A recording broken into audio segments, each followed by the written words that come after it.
Okay, welcome in. Now I'm going to continue my 32 and 32 with the Calgary Flames. And as always, what I like to do is display the home jersey and the reverse retro. I'm not as big a fan of this one. It does remind me of like the late 90s, mid 90s kind of thing for the Calgary Flames when I did have their way, which obviously wasn't gray. It was obviously orange. But yeah, I'm not as big a fan of this reverse retro. I did like when they brought the Dark Horse back, I think it was 2 seasons ago in the 2021 campaign. But yeah, other than that, yeah, I'm not as fond of this reverse retro myself. So last season, the Calgary Flames finished with a record of 38 wins, 27 regulation losses, and then 17 overtime slash shootout losses, which was the most of any team in the NHL. So they finished with a grand total of 93 points, just missing out on the postseason by about 2 points. So give or take a game that they could have potentially won instead of losing. That was the difference in their season. The last time they made the playoffs was 2022 when they defeated the Dallas Stars in 7 games, but then ultimately fell to their provincial rivals in the Edmonton Oilers in 5 games. So to say that last year was a roller coaster of a season would be an understatement. Between players clashing with coaches, the inconsistency in goaltending, and as I previously mentioned, losing 17 overtime slash shootout losses, that certainly didn't help their season and or at all.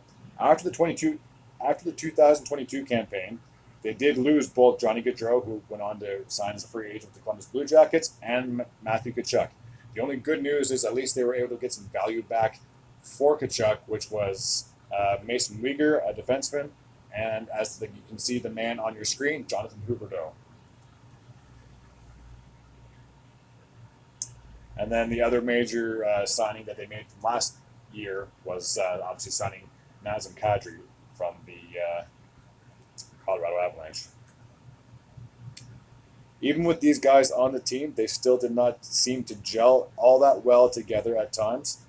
In my personal opinion, there are 3 teams that should get in the top 3 in that Pacific Division, and they are the Knights, Oilers, and most likely the Kings. So it's pretty much going to be a repeat of the last 2 seasons, if I'm going to be completely honest. So those 3 teams to me are an absolute lock-in to get in that top 3. And uh, the only other spot that Calgary could get would be a wild card. But if Seattle plays as good, if not better, next year as they did this past season, it's going to be tough for, I believe, the Flames to get into a wild card position. Not to mention that when it comes to the Central Division, I guarantee there's going to be more than 3 teams get in when the season is all said and done. So it's not going to be an easy road to the playoffs, to say the least. I'm sure there'll be some bumps in the road as the season goes along. Uh, Now, getting into my prediction before I get into the rosters and stuff like that, I think it's honestly going to be tough for the Flames to get in. I'm going to say they're out by the end of the season. Unless they have a bounce back season, they can get more goal scoring from Huberdeau and some better goaltending from Jacob Markstrom. I just think it's going to be a tough road to hoe when the season is ended. So I'm going to have them on the outskirts of the playoffs rather than making it back in. So with that being said, I'm now just going to go over. There's only really one key signing in the offseason, and that was from the Detroit Red Wings defenseman. If I can get my screen to load, and then I'll take a look at the players and their contracts as well.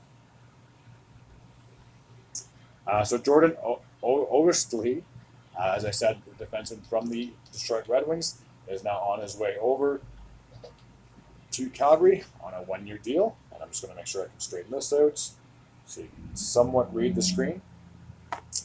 And then what I'm going to do is just go through all the different players that are still on the screen or players that they have signed. Uh, players that they have signed or re-signed. So Rasmus Anderson still has 3 more years left to go on his contract, so his contract is not expiring. Now, Michael Backlund, I've made videos on this in the past with the Flames. He, along with a few other Flames, are questionable to return after their contracts are up. So he still has 1 more year left to go on his, or he's coming into his last year of his contract. Blake Coleman still has 4 more years left to go on his contract. Matt Coronado, if I am saying that name correctly, still has 2 more years left to go on his contract. Dylan Dubé, whatever. He's coming up on an expiring contract as well. Walker Dewar, just going to take a look and see if he's even on here. If he is, he's most likely going to be a two-way player. Yeah, I'm not seeing the name on here at all. So if they did re-sign him, it's again most likely someone that's just going to be playing for the affiliate team. Dennis Gilbert has 1 year left to go on his contract, as does Noah Hannafin. Jonathan Huberdeau he was playing on the last year of his contract, but I'll just scroll over, and he's still signed for 8 more years at 10.5 mil. So he'll be making bank in Calgary for the next X amount of years. Nazem Kadri has 6 more years left to go on his contract. Oliver Killington, I do believe, he's also coming up on an expiring contract, so his future's up in the air. Trevor Lewis has signed with the Los Angeles Kings. Elias Lindholm, probably the biggest name they have, that his contract's coming up at the end of the year, so we'll see what happens by season's end. Milan Lucic has left Calgary to rejoin the Boston Bruins. Andrew Mangiapane has 2 more years left to go on his contract. Jacob Peltier has 1 more left to go on his contract. Nick Ritchie still has yet to re-sign or sign with anyone else, so he's still available. Adam Ruzicka, his contract did expire, but he did sign an extension for 1 more year at $765,000. Troy Stetcher has left Calgary, and he has joined the Arizona Coyotes. Michael Stone, which kind of surprised me, has actually retired. That really kind of threw me off, so he's obviously not coming back as a player. Christian Tanev, his contract is also expiring by the end of the year, so we'll see where the Flames are at and what they decide to do with him. Tyler Toffoli was traded in the offseason to the New Jersey Devils. And Mackenzie Weegar, I do apologize, not whatever I said before. So Mackenzie Weegar was coming off an expiring contract, but now he's going to be making double that at 6.25 over the next 8 seasons. And last but not least, Nikita Zadorov has 1 more left to go on his contract.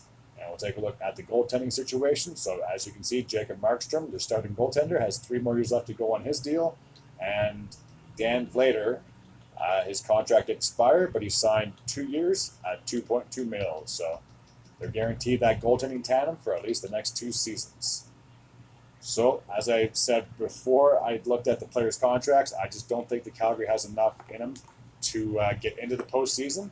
But then again, if they can get on a hot streak or other teams in their division just happen to take a step backwards, then maybe they could surprise some people and get back into the thick of things. I mean, after all, they did win the division 2 seasons ago, so it's not like they're working their way into a playoff spot or they're creeping in the way into a playoff spot. They were contenders last year in 2022, but like I said, they got bounced in the second round.